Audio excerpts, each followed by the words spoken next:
За бүгдэнд өнөөдрийн мэнд. За өнөөдөр Divu гэдэг энэ аппликейшн дээр тээврийн кодоо яаж харах талаар зааж өгье. За аппликейшнээ нээгээд за энэ баруун доод болонд барилах мини гэдэг хэсэг рүү ороод за тэгээд энэ ханзан дээр дараад ер нь бол захиалсан бүх бараалуугаа захиалаагүй амжилтгүй болсон бараалуугаа ч гэсэн хамаагүй харагддаг бүх бараанууд за энэ дээр дараа орчин.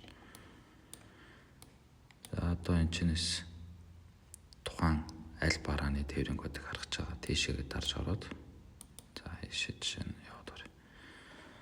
За ингээд готлаа одоо ингээд захиалсан барааны ерөнхий мэдээлэл харагдана. За тэгээд энэ дээр дараад одоо энэ ханзыг сайн тогтоод авчих хэрэгтэй. Тэгээд энэ ханзан дээр дарж ороод за тэгээд тээврийн код маань энд байдаг байгаа. За тэгээ энэ кодыгоо энэ жижигхэн ханзан дээр энэ дээр дарж ороод ингээ хуулж аваад вебсайтаас шалгажуулна гэсэн үг.